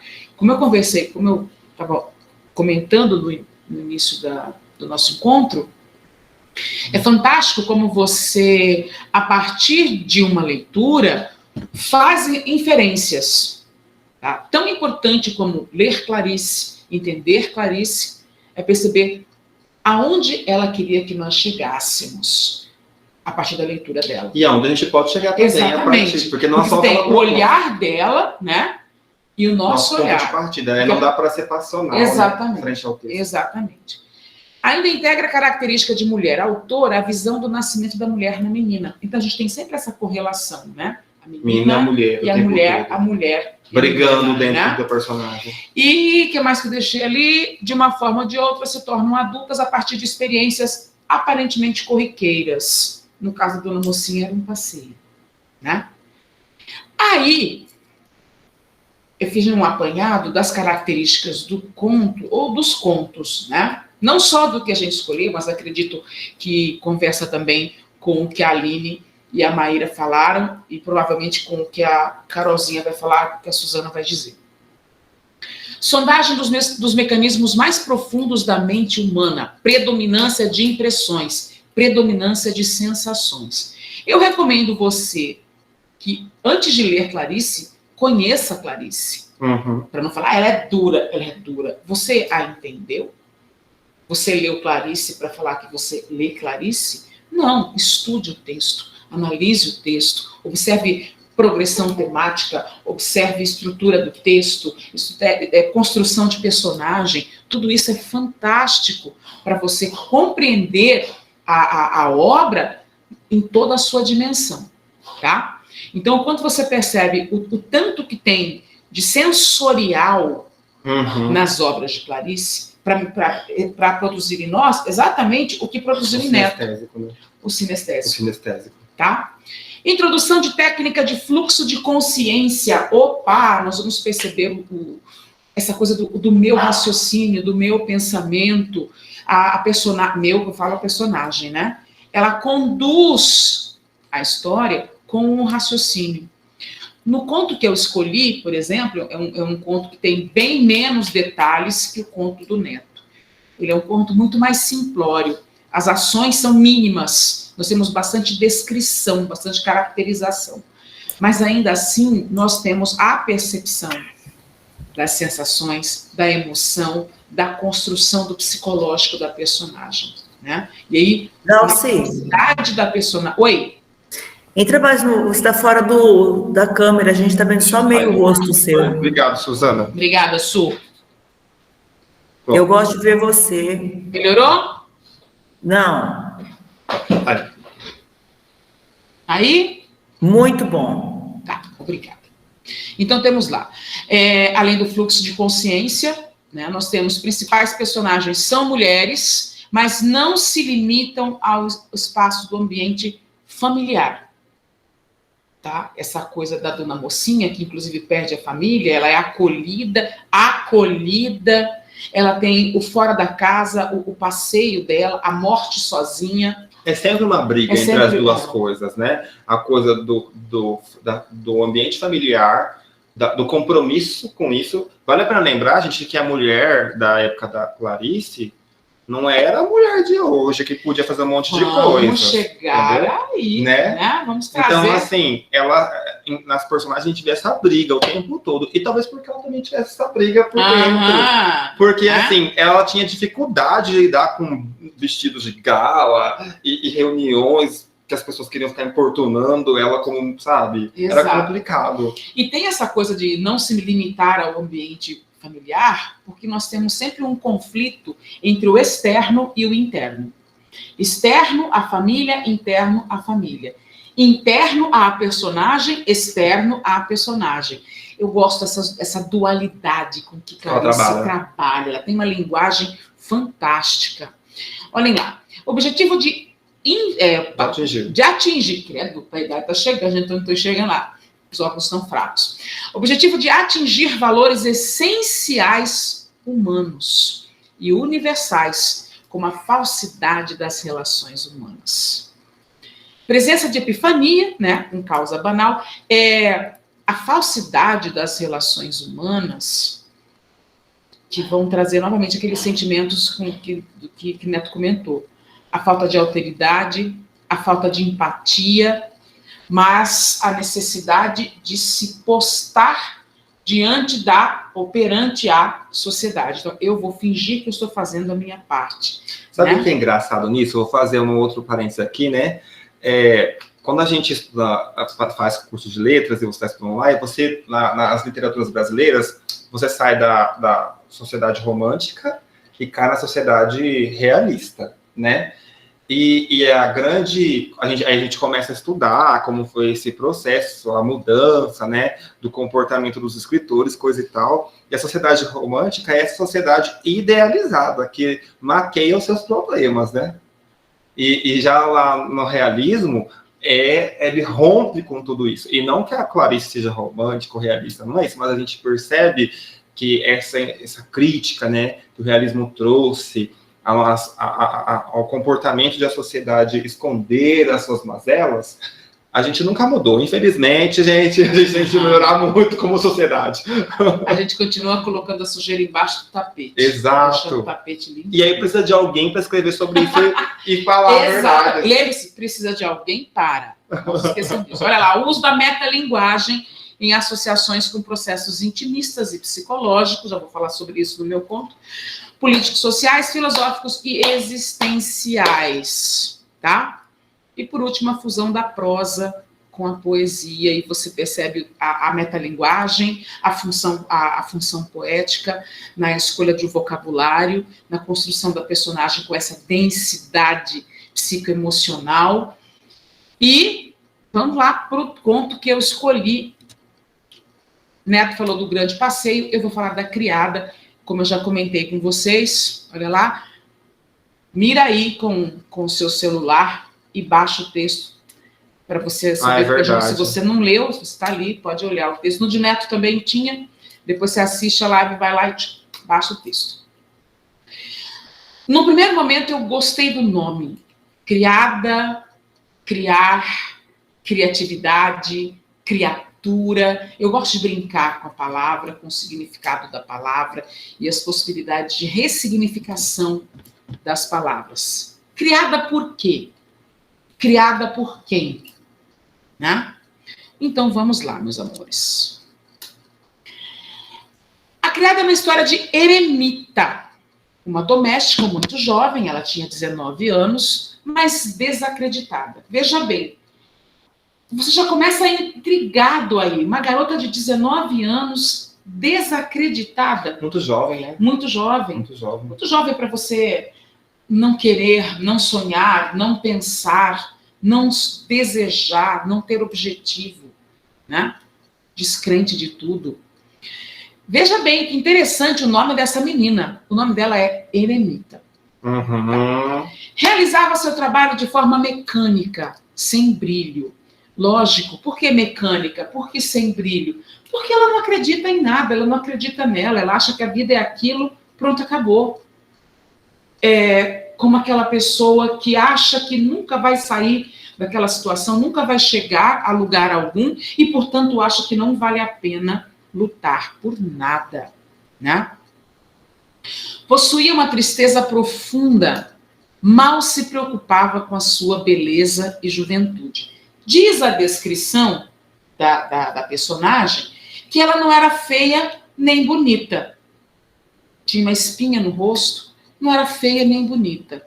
Aos 19 anos, meninos, você não é feia, você não é bonita, você não tem sonhos, você não quer se olhar no espelho, você não quer cortar o cabelo, você não quer passar um batom, você não quer se enxergar e sentir bem com aquilo que você vê por dentro e por fora de você mesmo? Veja bem, ela tinha uma tristeza profunda. Por que essa menina era tão triste? Imagine alguém que não tem sonhos, que não tem objetivo, que vive o hoje e o agora, que não tem perspectiva, que não interage com o outro. Associa a ideia de zumbi, né? Você só vai, você só faz. Levava a vida resignada, pois estava bom assim, não tinha ambição alguma. Tá. Às vezes se perdia em meio a pensamentos e tristezas e viajava. Não se sabe para onde, e quando caía em si, retornava de onde chamava de floresta. Veja bem. Ela fugia para si, para dentro de si. Sabe, você conhece alguém que do nada para e fica olhando pro infinito? Você pode falar o que você quiser para essa pessoa, ela está ali olhando para o infinito, e sabe-se lá Deus onde ela está. Eremita estava dentro dela mesma. Eu acho interessantíssimo a ideia de trabalhar, de chamar esse lugar interior, assim, de floresta, porque a floresta é o lugar onde moram os animais selvagens, né? Você não tem compromisso com os traquejos sociais. É o ser humano no seu instinto primário, seria assim, entendeu? Exatamente. Aí tem um trecho do texto que alguém, que a Clarice coloca da seguinte forma, que as pessoas aceitavam o que ela falava, quando ela falava que estava com medo, que ela tinha fome, e que o noivo dela tratava ela bem. E as pessoas olhavam aquilo indiferentemente, né, e imaginavam aquela menina morando, ou vivendo, ou convivendo numa realidade onde havia aves e bichos. Aves e bichos, a floresta dela, né? Aos olhos dos outros, aquela menina esquisita, né? Aquela menina que fica lá só pensando nela mesma e desliga da realidade, porque ela faz uma viagem, né? A dangerosíssima viagem para dentro de si mesma, como diria Carlos Drummond, mas ela fica lá. O que ela descobre lá dentro, fica lá dentro. Ela não é aquela que tem a introspecção, trabalha isso dentro de si e volta diferente. Não, ela volta do mesmo jeito. Ela não cresce, ela não amadurece, ela não busca ajuda, ela só está ali, com aquela tristeza profunda que está estampada no seu rosto, está estampada nos seus olhos. E Clarice trabalha muito a questão do olhar de eremita, porque quando você faz uma análise das áreas do rosto, onde se processa o psicológico, os olhos estão na área emocional. Tá? Por isso que diz que os olhos são o espelho da alma, né? O espelho da alma, ou as janelas, né, da alma. Mas não importava de fato para onde ia, sempre seria vista pelos demais como a moça que limpava a casa. Então, da mesma forma com que as pessoas não tinham uma preocupação real com Dona Mocinha... Ela era engraçada, mas ela era esquecida. Exatamente. Ah, essa moça é esquisita, mas é ela que limpa a casa. Veja bem, ali nós temos um tema. Aliás, nós temos vários temas ali. Eu estou só fazendo um resuminho para você compreender onde é que a gente vai conseguir chegar hoje. Tá? Não. Esse sentimento, olha lá, ela viajava para dentro de si, num lugar que ela chamava de floresta, e aí você imagina, a floresta é densa, a floresta assusta, e ao mesmo tempo a floresta, ela acolhe. Uhum. A floresta é a fuga. Lembre-se de Branca de Neve, lembre-se de Alice, né? Uhum. De uma forma metafórica ou alegórica, de você perceber a fuga, para onde é que ela vai? Onde é que ela vai buscar ajuda? Onde é que ela vai buscar um conhecimento, né? A floresta, a resignação, a tristeza profunda. E, por último, esses sentimentos lhe faziam comer pão compulsivamente e furtar sua patroa. Mas veja, na leitura do texto, você vai perceber também que ela era uma menina sem maldade. Então, o furtar a patroa, um dinheirinho que ficava ali em cima da mesa, ou mesmo... os alimentos. Um alimento que ela levava para o noivo. Ela sempre levava... Somente minutos. Ela sempre levava alguma coisa para o noivo. Ah, ela tinha um noivo. Sim, ela tinha um noivo. Que noivo é esse? Só um minuto, meninos. Aqui. Que noivo é esse que em momento algum, né, modificou essa mulher? Uma mulher jovem, relativamente bonita, de 19 anos, que tem um noivo e vive em uma tristeza profunda. Tem seus lapsos de má criação, mas num processo natural de rebeldia da idade. Não que aquilo fosse algo realmente pensado. Né? Essa compulsividade por comer pão. Lembra que Dona Mocinha comeu pão vorazmente? Né? E aí, assim, o contato que eu tive com a criada, eu percebi algumas coisas. Ela era por fora, ela era bem criada. Assim, ela obedecia ao que tinha que fazer. Só que ela tinha uma irreverência comum de quem quer colocar coisa para fora, sabe? E que nem sempre consegue fazer isso. E a gente vê isso, inclusive, em vocês, alunos, muitas vezes em sala de aula, né? A pessoa tímida, o aluno tá lá, aquilo que a Glaucia falou, escondido, e aí precisa de algo para... um estalo para poder ir para fora. No caso da menina, a condução é outra. Mas, assim, a gente percebe essa vontade de sair, essa coisa selvagem. Tanto que no texto, ele diz lá que se ela emergisse desse encontro, né, dessas águas, com tudo que ela encontrava lá dentro, ela seria queimada viva, sabe, na sociedade. Eu achei interessantíssimo isso. Falei, gente, que coisa... Mas ela sufocava tudo aquilo. E talvez porque precisasse, gente. Olha, é muito difícil viver na sociedade. Porque ela não tinha objetivo. Ela não imaginava ser capaz de sair daquela condição. Sabe? Ela mimetizada na casa, né? E mesmo quando ela estava na sua introspecção, para sua viagem lá, para dentro de si mesma, ela voltava a mesma pessoa. A pessoa que ficou lá dentro, a pessoa que ela queria ser, ou a pessoa que ela deveria ser, ficava lá dentro. Então, eu tenho o exterior e o interior também, com esse lado psicológico dessa personagem. Então, olhem lá. Aí, eu conheci Janaína, né? Aqui, a partir daqui. Janaína é essa moça que é meio a criada, né? Olhem lá. Ela tem sonhos, mas os dias se repetem, ela não tem perspectiva alguma, e tudo acontece muito dentro dela. E é interessante você analisar o clipe com essa coisa do externo e interno. O que acontece dentro dela, o que acontece fora dela, o que acontece fora da casa dela, o que acontece dentro da casa dela, o que acontece na mente dela. Né? A análise dessa música conversa com a construção da personagem criada, né? A impressão que eu tenho é que o grupo Biquíni Cavadão, e eles são os autores da música, leram o texto, leram o conto A Criada, para criarem Janaína. Deram um nome, né, a Janaína. Bom, olhem lá. O nome é Eremita. Eremita significa o quê? Eremita é uma palavra que pode ser um substantivo, pode ser um adjetivo, dependendo do contexto. Mas olha o que ele significa.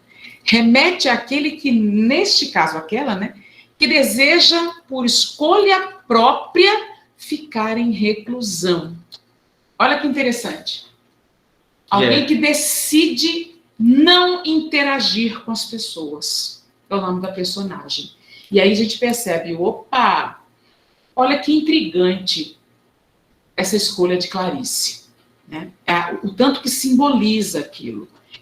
A menina, a criada, Eremita, ela quer ficar dentro de si. Ela não quer, porque ela não vê objetivo, ela não tem perspectiva de outra condição. Não mudou ainda. Né? Não mudou ainda? O slide não mudou para eles. Tá. Eu acho que é porque é pesadinho. Ele é bem pesado. Aqui. Aí já aperta ele que muda direto para a galera. Olha lá. Aí eu vou mudando para vocês. Tá. Meninos, me mantenham avisada do que está acontecendo, Su, por favor, porque por conta dos clipes ele fica pesado, né? Bom, aí nós percebemos o nome, o tanto que o nome é interessante para a perspectiva dessa personagem, dessa psique, dessa menina tão intensa por dentro e tão fria por fora, né? Olhem lá, pode passar, Neto, por favor. A tristeza e a introspecção. Eu gosto de como isso é trabalhado no texto e conversa com o tema suicídio, e nós estamos em setembro, e nós podemos falar do Setembro Amarelo. Tá?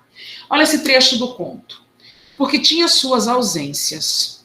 O rosto se perdia numa tristeza impessoal e sem rugas. Ela tinha 19 anos. Uma tristeza mais antiga que o seu espírito. Olha que profundo isso.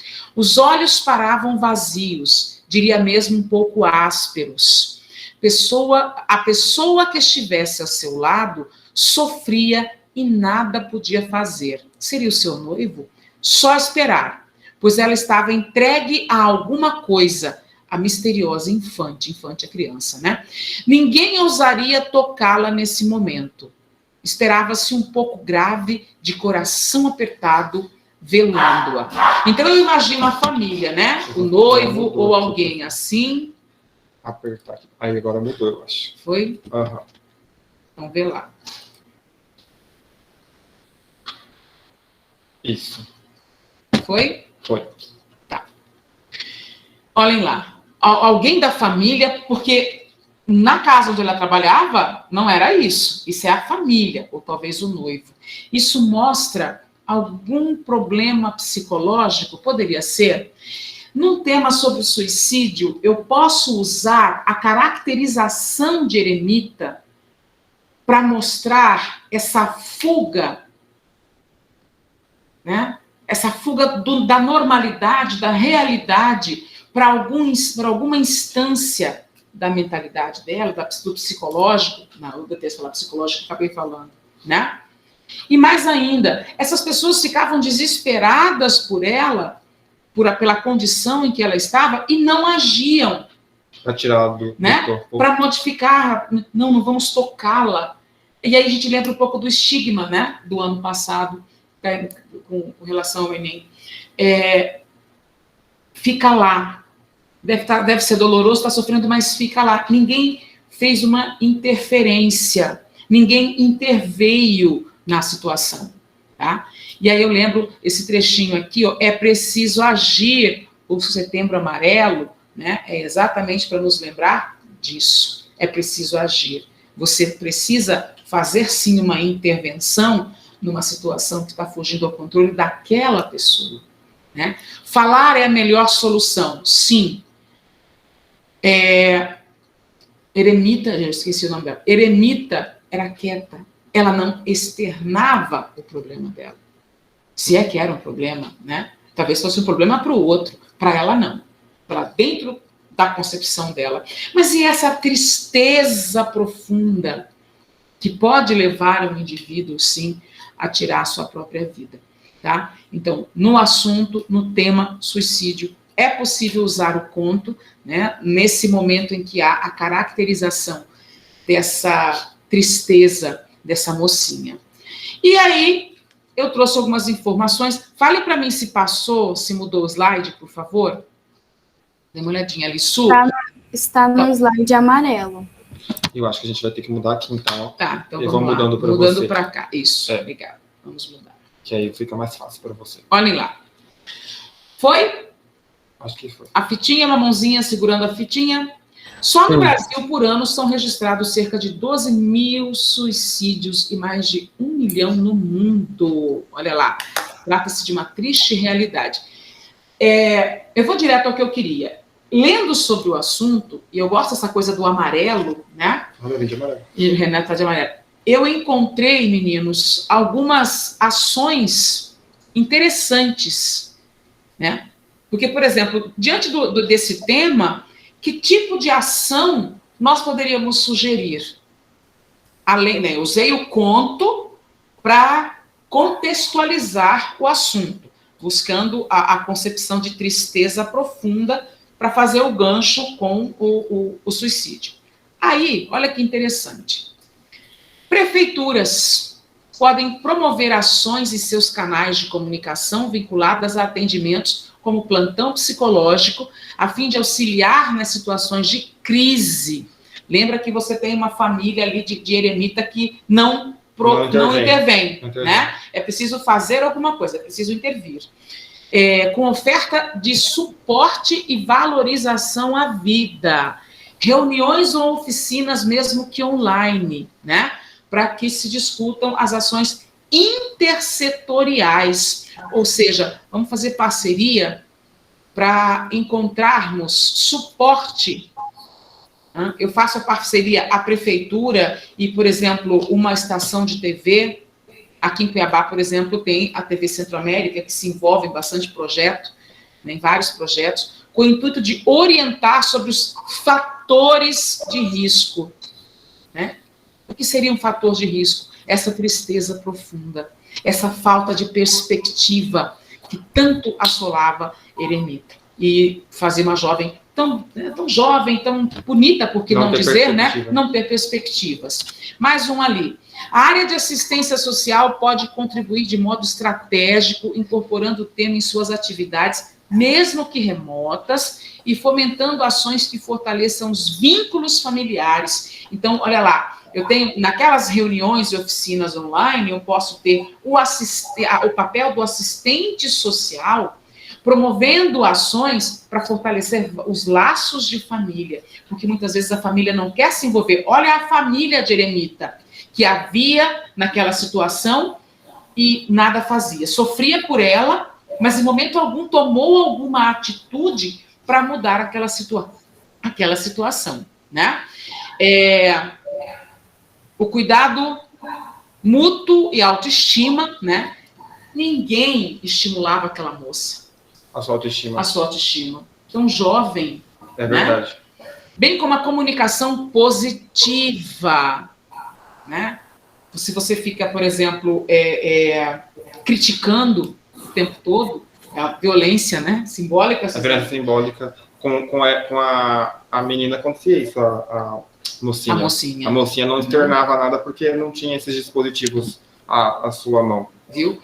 Ações que podem intervir em situação de fragilidade ou de violência. Então, às vezes, é preciso ter um agente externo à família para fazer a família compreender, né?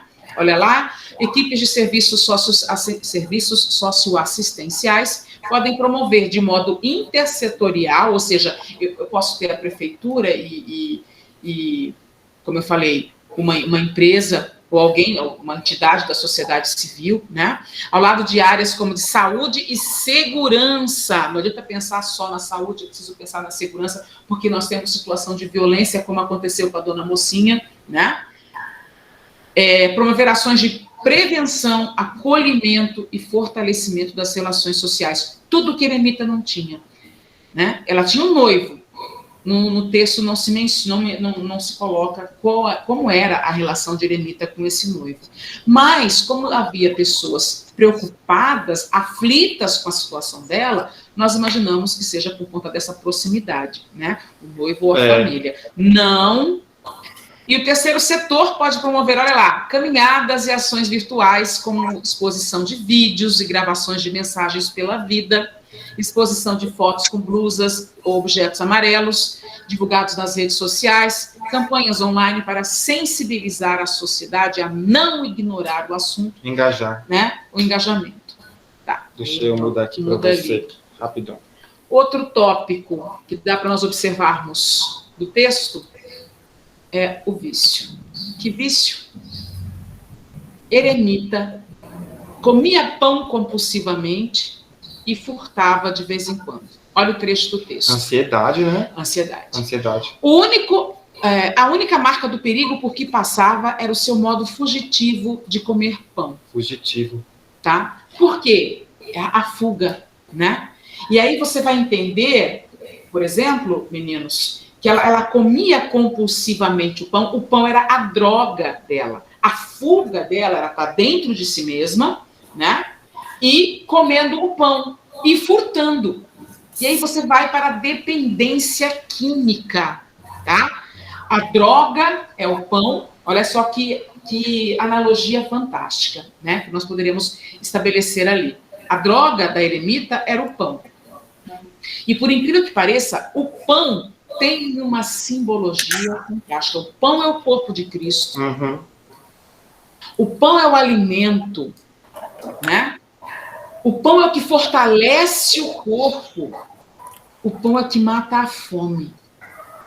O pão que você come, o pão que vai para dentro, o fortalecimento para lá, não para o externo, para o interno, né? O pão que vai levar para a alma, que vai levar para o espírito, o alento que ela não encontra na sociedade. Então ela foge, né? Ela foge.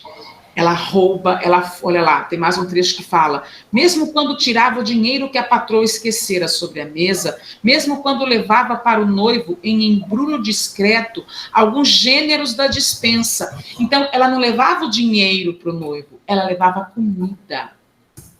Você tem fome de quê? Né? Essa coisa da fome, da necessidade de alimento para o espírito. E o que eu posso oferecer? Professora. Um alimento também. Oi, meu amor. Desculpa interromper, mas uma coisa que eu queria... Posso passar, assim, uma ideia? Sim, pode, querida, lógico, claro. deve. Nossa. Eu tava aqui lendo os textos e, assim, o modo como ela fala, como que ela come furtivamente o pão, sabe o que me lembra? A mesma coisa que um rato faz. O fato dela ser tão encruada, mas tão encruada que ela não expressa praticamente nada. Ela meio que foi perdendo a sua própria humanidade ao ponto de se tornar semelhante a um animal. O rato que rouba, o rato que come pão desesperado. E quando ela fala que ela sai da floresta... E tem uma referência... ela poderia acabar sendo queimada numa fogueira. Aí você se lembra que antigamente o povo não ia catar animal lá na floresta para queimar para poder comer? Eu acho que parecia. Tem um pouco de tudo ali. Fala, Glaucia. Novamente você tem a ideia um quê religioso ali, né? Eu ia lembrar das bruxas. Das bruxas. Eu lembro das bruxas. Se ela voltasse da floresta, quem ela tinha descoberto ali, que é a Epifania, né? a hora que ela entende, ela sabe as coisas, dentro dela ela se conhece. E se ela voltasse essa mulher independente, diferente, as pessoas não iriam aceitá-la. Porque ela ia destoar da criada, da norma empregada social, que só limpava.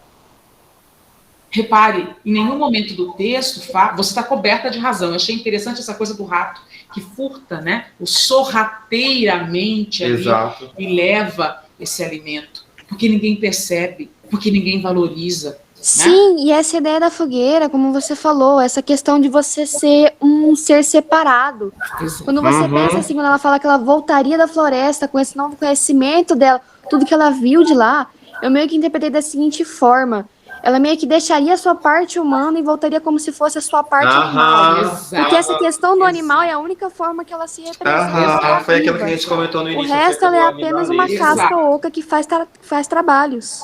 Exatamente. Se ela é um animal, ela não se encaixa entre humanos.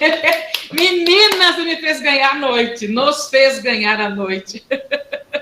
É isso, meninos. Ler não é só decodificar o texto. Você sente, você percebe o que o autor quis dizer e consegue também estabelecer outras sinapses, enxergar outros caminhos, observar outras possibilidades de tratar o tema. Né? Pode passar, Neto. Olha lá, ali eu coloquei os trechos, né? Por incrível que pareça, eu achei uma coisinha sobre o pão que eu queria comentar com vocês. Olhem lá. Os alimentos que viciam são aqueles que têm grande quantidade de gordura, açúcar, sal, glutamato monossódico e farinha refinada. Algumas substâncias que estão presentes neles liberam dopamina, que dá a sensação de prazer e relaxamento, exatamente como acontece com as drogas. E adivinha o quê? O pão se encaixa nessa descrição, meninos. Então a relação realmente, com o vício é muito... Né? Gente, e assim, muito inteligente fazer essa relação no texto, assim, muito única, sabe? Exato. O tema pode até parecer trivial, mas a relação ficou sensacional. E aí você entende que o pão acalma também. O pão acalma. É a droga, né? Que relaxa. Ali o aspecto religioso, né? A fogueira das bruxas e Jesus, que é o pão para o espírito. Né? Passa de novo, a gente precisa...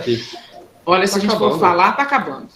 Outro aspecto, a subserviência. Que tinha em mocinha também. Exatamente. Agora veja esse trecho do texto. Assim, quando emergia, era uma criada. Olha, lá dentro é a bruxa, uma deusa, uma louca, uma feiticeira. Aí ela sai de dentro de si e ela é quem? Ela volta a ser a criada. Ela deixa a pessoa que ela acha que não tem chance aqui fora. Porque ela vai ser recriminada aqui fora, né? Queimada na fogueira pelo que ela é. A quem chamavam constantemente da escuridão de seu atalho para funções menores, para lavar roupa, para enxugar o chão, servir uns e outros. Aí eu pensei, essa pegada da subserviência dá para nós trabalharmos, para nós trazermos as questões trabalhistas, as relações de trabalho, ou ainda, como ali a gente coloca, e com esse discurso observa-se a dinâmica em que grupos sociais tentam exercer o poder sobre o outro. Dá para a gente pensar nisso com relação a esse aspecto do texto. Está muito ligado, por exemplo, àquela questão do chefe que enxerga no colega de trabalho assim, concorrente, e essa pessoa é criativa, entendeu? E tudo que ele pode fazer para tolher essa pessoa, para colocar a pessoa nessa situação de criada, ele faz, né? E a importância também do indivíduo de encontrar um modo de se trabalhar nesse contexto. Alguém falou alguma coisa? Alguém quer falar? Bem, eu também queria levantar o fato de que isso também pode ser uma alusão ligada à questão do suicídio e da depressão, quando você para pensar que quando ela fala dessa questão da escuridão, eu vejo isso mais como se fosse uma espécie de massa amorfa. Ela não tem nada na vida dela que defina ela, e por isso mesmo que ela adota aquilo que as pessoas chamam ela como a sua identidade, por isso essa subserviência no seu ser. O interior dela se recusa a admitir, mas ele não tem base para se levantar contra isso. Exato. Eu concordo, assim. Gente, eu vou fazer uma colocação aqui, com todo respeito, já que a gente tocou nesse assunto, eu acho que toda grande autodescoberta passa por isso. Sim. de modo geral, né? A mulher, por exemplo, a gente estava falando sobre a mulher subserviente e que, de repente, está numa situação de violência, né? A mente dela está cauterizada desse modo com o qual a colega colocou, a hora que ela vem e emerge dentro de si mesma e se dá essa oportunidade de se ver, por exemplo, como um indivíduo para além do abusador, ela consegue chegar nesse lugar aí que a colega estava falando. E assim, variadas questões, a questão do racismo, como você falou sobre o racismo, e outras questões ali, né? Sim. Para o indivíduo se trabalhar como pessoa mesmo. Ela não consegue fazer isso fácil. E eu acho algo interessante, da escuridão de seu atalho. Viu? É um atalho para ela mesma. Esse escuro desse atalho que fica entre aquilo que ela é por dentro e aquilo que a fazem ser. Daí a ideia da dubialidade do termo criada. Uhum. Você entendeu? Essa concepção. Por isso que eu trouxe um pouquinho, uma coisinha do trabalhista. E aí, como o Neto comentou, a turminha do Max pediu bastante o tema do assédio. Toca para mim, Neto, por favor. Aqui. Olhe lá. Aí. E eu achei essa imagem interessante porque dá para nós associarmos, né, aquela família que não enxerga aquela menina e a mantém sob isolamento, né? Fica aí, eu só vou chamar você aqui quando eu precisar e pronto. Você está com problema? O problema é seu. Trabalha, minha filha. Você só tem que trabalhar. Né? Então, nós temos essa relação ali, né? Não esfregue o nariz no meu dedo quando falar comigo. Ou seja, você que tem um problema e eu não me interesso pelo seu problema. Faça o que você tem que fazer para mim. A resignação, né? Eles tiram, olha a simbologia disso, né? Ela está na sua introspecção e ela é tirada desse momento que ela tem de autoconhecimento, ela vai passar por esse atalho escuro e chegar até o outro que não permite, olha lá, ele interrompe esse processo que acontece dentro dela. E aí ela volta, e a hora que ela volta, ela tem que continuar sendo criada. O outro não permite que ela se enxergue de outra forma. Né? Você é ruim, você é isso mesmo, vai lavar, vai passar, vai cozinhar. Será né? que o cancelamento virtual não faz isso com as pessoas, Exatamente. gente? Que é uma outra coisa que pensa, Olha lá. né? Vamos seguir aqui rapidão. Opa, aí. Tá. E aí eu quero chegar ao grande tema, né, para mim, a questão do empoderamento feminino. Olha a necessidade, meninos e meninas, de meninos e meninas se valorizarem e valorizarem o outro. De não enxergar o outro como um concorrente. Olha que interessante isso. Empoderar é o meio de diminuir desigualdades. Em âmbito geral, o empoderamento feminino contribui para o crescimento econômico, social e político. Essa é uma perspectiva que eu queria colocar, incutir em vocês. Por quê? Como? Eu vi uma coisa interessante, uma palestra sobre empoderamento feminino no agronegócio. Eu achei fantástico aquilo. Porque nós somos induzidas a pensar que nós somos menos capazes de pensar em números, né? De pensar como administradoras de uma empresa. Nós podemos ser professoras, nós podemos ser donas de casa, né? Nós podemos ser até donas de uma boutique, mas estar à frente de uma empresa, por exemplo, voltada para o agronegócio, não teríamos condições, né? Até que ponto a falta de representatividade nesses setores do feminino impede o crescimento feminino no meio. Né? Olha outra, por favor, Neto. Ó, essas são ideias que eu quero incutir em vocês. Olha que interessante isso aqui. Representatividade, sororidade e colaboração. Soma que resulta no empoderar. Empoderar é enaltecer, colocar uma menina ou mulher no degrau de cima, contribuir para que conquiste seus espaços, seja de fala, seja de trabalho. E não menos importante, enaltecer a si mesma. Tudo que faltou para a eremita Foi uma referência, um Né? apoio, Exato. uma mão. Mude, faça alguma coisa, seja diferente, vamos lá, você pode, você consegue, você é linda. Não se falava, as pessoas ficavam aflitas, mas não tomavam atitude alguma. Né? Olha que interessante que está escrito aí. Eu não sou livre enquanto alguma mulher não for, mesmo que as correntes dela sejam muito diferentes das minhas. Isso não vale só para mulher, isso vale para todo mundo, tá?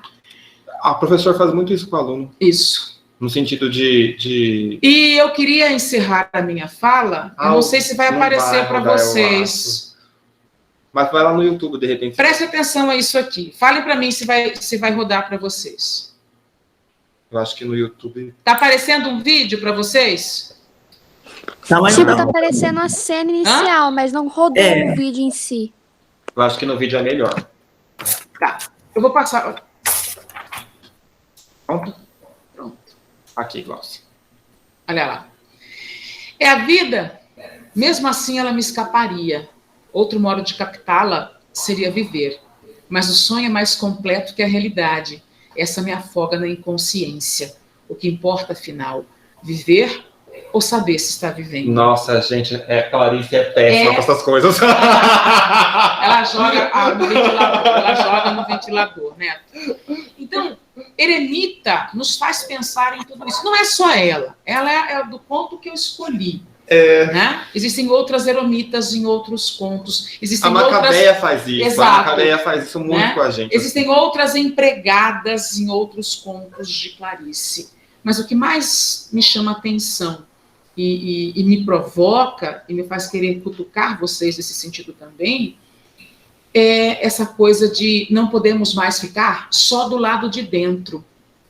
Em sua época, né, a maneira como Clarice encontrou de cutucar, de mostrar ao outro que é preciso sair de si e ao outro ainda, que ele precisa ajudar esse primeiro a sair de si, foi criar essas personagens incríveis, essas personagens fantásticas. E o hoje? Qual é a nossa posição como Clarice? O que tem de Clarice em você? O que tem de eremita em você, menina, menino? E, acima de tudo, o que te torna uma pessoa empoderada? O que você faz para você ser feliz? E qual é a sua contribuição para a sociedade? São perguntas que eu gostaria que vocês respondessem para si mesmos, a partir dessas leituras e dessas releituras da profundidade. Quem é você? É eremita? Você é a família da mocinha? O que você pode fazer para tornar essa história diferente? Tem um clipe que eu queria mostrar, mas a gente já tomou muito tempo de vocês. Eu tenho um trecho. Isso daí foi dito. Né? Olha lá. Aqui eu tenho Alice, né? E uma imagem aleatória da internet. Percebam a conversa do atalho, da escuridão, da floresta, do espelho, da fuga. Assim era a eremita. Que subisse, não enxergo, que se subisse à tona com tudo que encontrara na floresta, seria queimada em fogueira. O que vira, em que raízes mordera, com que espinhos sangrara, em que águas banhara os pés, que escuridão de ouro fora a luz que a envolvera. Olha lá. Lá na floresta era a luz. O atalho é que era a escuridão. Tudo isso ela não contava porque ignorava. Fora percebido num só olhar, rápido demais para não ser um mistério. Ela se arranjava para servir mais remotamente e a outros deuses. Que outros deuses ela servia remotamente? Os patrões? Esse remotamente era de modo automático, automizado? Sempre com a inteireza do espírito que trouxera da floresta. Então, a conexão ali, será que ela era realmente inconsciente das coisas que ela queria, que ela podia? Então, ela era criada por quê? E por quem? Mores, pode fechar, né? Terminamos já? Olha lá, quanta coisa boa! Vejamos. Olha só na Paula, deixa eu lá embaixo. Espera lá, vamos ver o que isso está mostrando ali. Não mudou, tá? Vixe, já tem spoiler do simulado da semana. Vocês ferraram com a minha vida, isso sim, viu? Desculpa, Suzana. Isso só comprova, isso só, atenção, vou falar, Suzana. Isso só corrobora a sintonia da nossa equipe. Mesmo sem combinar, né? Combinamos. Amém. No Conto Grande Passeio me fez pensar em como a mocinha, de uma certa forma, é zoomorfizada. Exatamente. Quando eu mencionei aquela coisa do animal, que a gente também abandona, né? Foi mais ou menos nessa perspectiva também, Ana Paula. Do seu pet. Né? De ser o pet, como se ela fosse um cachorrinho. Isso é ridículo, é uma mulher que teve uma vida enorme, exatamente. É essa revolta, né? São essas pequenas epifanias que a Clarice desperta em nós também, né? Não só nas personagens delas.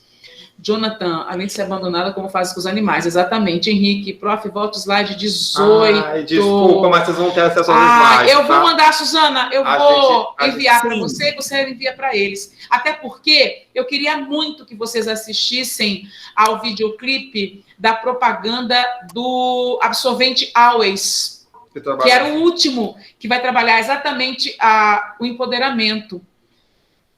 Resumindo, mocinhas, já de seus 19 anos, como a Eremita, são chamadas a responder o que é ser uma garota, o que é correr como uma garota, o que é lutar como uma garota, e elas fazem gestos caricatos, sabe?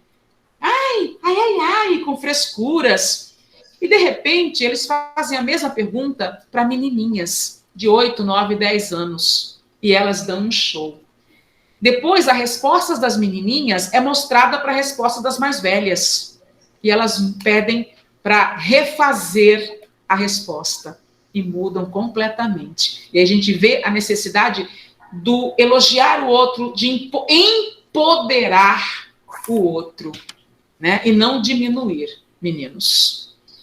Ok? Pessoal, obrigado, viu? Obrigado, Suzana. Deixa eu falar uma coisa, deixa eu falar por favor. Claro, mas Suzana, como que não pode? Claro que pode. Você sabe que eu fico nervosa quando eu dou aula na sua frente, né? Não, de literatura ainda. Ela é ridícula, ela é ridícula. Eu gaguejo, eu tenho que escrever tudo que eu vou falar nos meus slides. De literatura, ela é ridícula, eu não acredito. Eu tenho medo da Suzana. Isso é uma violência simbólica muito forte. Eu vou sair daqui, eu vou direto para a delegacia. Eu queria saber se os nossos alunos querem perguntar mais alguma coisa. Sim, claro, gente, por favor. O Conto da Mocinha, ele também mostra uma questão que foi bastante abordada no realismo, que é como o meio, ele molda o ser humano. Ela vivia em condições tão ínfimas que ela foi literalmente se minimizando ao ponto de que ela não manifestava suas próprias opiniões, porque simplesmente ali falava que não davam muita esmola para ela porque ela não comia muito, e que embora quando ela foi para casa daquele primo alemão lá, que queriam expulsar ela ia falar um monte de coisa, mas no final ela não falou nada, porque tudo que ela queria era o quê? Era um café. Exato. E eu acho assim que... Essa minimização do ser humano por parte da mocinha, o meio que minimiza ela, e isso acaba projetando ela para si mesma, e por parte da Eremita, meio que ela começou a engajar, colocar tanta coisa dentro de si mesma, que ela se tornou meio que uma espécie de garrafa pressurizada. Ela não abre, e mesmo se você bater a garrafa, ela nem se move. Dessa forma, ela se compacta e ela se minimiza simplesmente essa posição. O que ela tem no exterior é tudo que ela é, porque ela não consegue entender o seu interior. Exatamente. E você enxerga que os dois textos conversam. Olha o que a Joana Secato falou. A falta de voz é evidente nos dois pontos. Exatamente. Na verdade, na live de encerramento, né, que eu vou fazer junto com Carol, vou falar novamente sobre isso, porque eu falei no início da live da Maíra e da Aline, que quando a gente introduziu esse conjunto, né? que quando um autor escreve, ele adota um tema. Inclusive, é um momento histórico em que ele está inserido e tem vê as necessidades de uma escrita, né, chamado a escrever. Então, todos os contos aí vai ter, sim, essa coisa que a Joana acabou de falar. Joana, por que você escreveu, você gosta de falar? Essa coisa da falta de voz. Exato. Se nós observarmos todos os contos, vocês podem olhar o conto que a Maíra escolheu, que é o Felicidade Clandestina. A menina tinha uma falta de voz, ou seja, não tinha para quem ela dizer, ela está com o livro, eu sei que ela está com o livro, eu sei que ela não está lendo o livro, por que o livro não pode ser meu? Por que esse livro não pode estar nas minhas mãos, né? Todos eles, a da miopia que a Aline trabalhou, o menino tinha uma voz, mas essa voz foi retirada dele, né? Ele começou a entender que ele podia fazer as coisas, embora ele não falasse. Então, se vocês pegarem conto por conto, cada um com seu próprio drama, ele vai ter esse tom. Alguém quer falar mais alguma coisa? Então, tá ótimo, quero agradecer, né? A Joana falou alguma coisa ali. Ah, não, tá certo, isso mesmo. Queria agradecer imensamente a todos vocês. Os professores vão passar esses slides para mim, tá bom?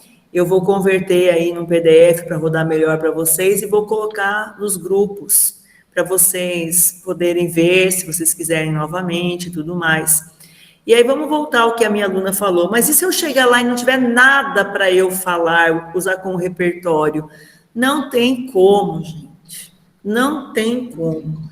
Se você lê Clarice, lê Machado de Assis, lê também aquele conjunto de contos que nós colocamos para vocês como leitura sugerida, é impossível você falar que você não tinha um repertório para qualquer tema que aparecer.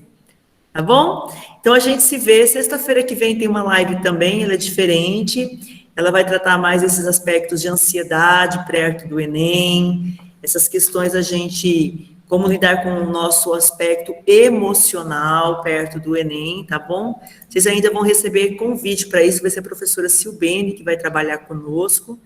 E eu vou fazer uma chamada ainda para esse nosso evento. E mais uma vez, Glauci, Neto, brilho Obrigado, de vocês. Nós que agradecemos a oportunidade, agradeço. Uma sexta-feira, já são quase 8 da noite, essa galera está aqui com a gente. É um prazer, é um prêmio para nós. Muito obrigada. Obrigada aí pela presença Obrigada da Camila, da Yara, Isabela Caran, Guilherme, Ana Carolina. Obrigada, desculpa pelo atraso. Todos vocês que nos ajudaram, tá bom? Obrigada, gente, foi ótimo. Obrigada. Tchau, gente. Tchau, Até uma tchau. próxima. Carla, tchau, Aline. Tchau, Guilherme, Ana Vitória. Tchau, Joana. Tchau, Tiago. Tchau, Carla, Laura. Tchau, Tiago. Obrigada. Obrigado. Tchau, Júlia Carvalho, Laurinha. Beijo. Oi, Thaís. Obrigada. Tchau, Aisha. Eu que agradeço, minha linda. Nós agradecemos. Tchau. Obrigada. Tchau, Obrigada, tchau, meninos. Saudade. Bom final de semana. Descansem. Você e o seu bom humor. Dizendo isso, né?